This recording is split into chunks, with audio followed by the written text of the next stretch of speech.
I actually want to kind of pick up where some of the questions at the end of the first talk left off and ask, what kinds of world models a language model of the kind that we've been looking at today might be able to learn from text, and what those things might look like or how they might be implemented internally, right? So just as a reminder, we're in a state now where we have sort of computational models that can generate long, fluent text. This is an example from 2019. Things have gotten a lot better since then. And things to notice here are, not just that the sort of sentences are well formed, but that what we're actually getting, in this case, is a story about the discovery of some unicorns living in the Andes. And it's coherent, right, in the sense that things stay on topic. Individual scientists appear early on in the story. They're mentioned. They're referred to later on. They continue to behave like scientists. And so somehow underlying this story, there seems to be a description of a state of the world or a procession of changes that the world went through that are being described in this story. And one might imagine that the easiest way to go about doing this, the easiest way to build a sort of text-generating process that can generate coherent stories like this, is to actually build that world model explicitly, simulate the evolution of that world model explicitly, and then refer to that when the text is being generated. And so what I want to kind of ask today is what this might look like in real language models. Can we see any evidence that they are starting to build world models of this kind? What do those things look like? And in particular, can we kind of intervene in them in order to control text generation? So briefly, and I guess I can go through this very quickly because we've seen a bunch of slides of this before, what kinds of language models are we looking at?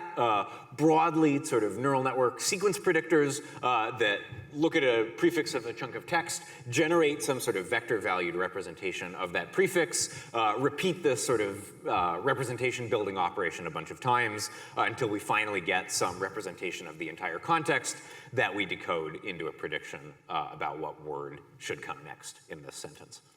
And why might we expect this language modeling objective, right, this next word prediction process that we're training these models on,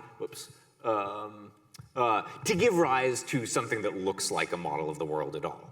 And if we think about the kinds of things that you need to be able to do, the kinds of things that you need to know just in order to guess what word is going to come next in a sentence, this includes both, obviously, knowledge of language, right? Things like how to make verbs agree with nouns. It requires factual knowledge about the world, right? Knowing that the most likely next word in this sentence is Honolulu requires understanding not just about sort of how English works, but understanding something about the world in which English speakers live. And finally, it requires understanding even more kind of basic common sense physical things about the world itself, right? Being able to describe, evolution of physical systems, things like this, even at a very coarse level. And so what would it mean for a language model to actually have an internal world model, and what might such a thing look like sort of representationally? And one very, very, very simple thing that we could ask for, that's certainly not going to give us all of physics or all of the world, but maybe things like that story that we were looking at before, would be to say, that there's a notion of entities, there's a notion that entities have properties and that they have relations between each other, and that as text is added to a discourse, the underlying state of the world is changing, right? So after, I guess, Janet gives Jack the top is no longer in the store, Jack possesses the top, and maybe we don't know everything else, but we at least know these kinds of facts. So we're going to think about world models, at least for the beginning of this talk, as these kinds of graph-shaped state representations that talk about entities and their properties and their relations. And, just to say this one more time, right, we can imagine it being much, much easier to figure out what kinds of sentences or words are going to come next if we had access somewhere inside our language generating process to an explicit description of the underlying state of the world like this. Now, obviously, because of the way modern neural language models work, there's nowhere to sort of explicitly put a graph-shaped state representation like this. If we're going to find this thing, it's going to be hidden somewhere inside these vector representations that these models are building up that we were looking at before. And so the question we want to ask is where, how, and to what extent are these kinds of state representations actually being encoded by real LMs? We're going to do this in the following way. We're going to take a language model, right, which maps from some textual input, produces some sort of vector-valued intermediate representation, and then uses that to generate output. we're going to take some documents where we actually know what this underlying sort of ground truth state of the world looks like. And we're just going to try to read it off of those intermediate vectors using some much, much simpler machine learning model that sort of only has access to the vector values, can only do a little bit of computation on them, and doesn't actually have access to the input text or the output text at all. I'm going to skip over a bunch of the details, but it turns out that you can do this, and you can actually do this with a linear model, right? So you can find, encoded up to a single linear transformation, representations of all of these sort of properties and entities and relations that we actually expect to find in these kinds of world models that we hypothesized. And so this is some evidence that at least very, very rudimentary world models are actually being built by these language models to do text generation, and that when we look inside the representations that they build of documents, we can find directly encoded in those vector representations information about the world that's being described by text. And so I guess numerically, like you can do this quite accurately. If you look at where in the training process this arises, or what kinds of training data you need to do to induce these kinds of world models, it seems to be much more about large-scale pre-training than fine-tuning on sort of specific corpora. We can learn things about where actually this information gets localized, that information about specific entities, maybe unsurprisingly, gets written into the vector representations of the mentions of those entities in text. And this sort of paints a picture of the world that looks like this, right? That when I, say the words locked wooden door, when a language model generates the word locked wooden door, it builds in context a little representation of that thing, and every time the state of that door changes, it writes back into that representation the state that has changed. This has some nice connections that I'm not going to talk about now to sort of formal representational theories from linguistics and the kinds of mental representations that are thought to underlie human language generation. And so we do find quite similar things there. Cool. I do want to emphasize that all of this is going on simultaneously, right, with the kinds of errors that Pete was talking about before, that Jan was talking about before. That models do still make surprising mistakes. They do still make or generate incoherent text. And the fact that we have, sort of some evidence for these kinds of state representations exists alongside all of these weird behaviors, and maybe even failures to build the right representations explain some of these failures. One thing that's been kind of exciting since we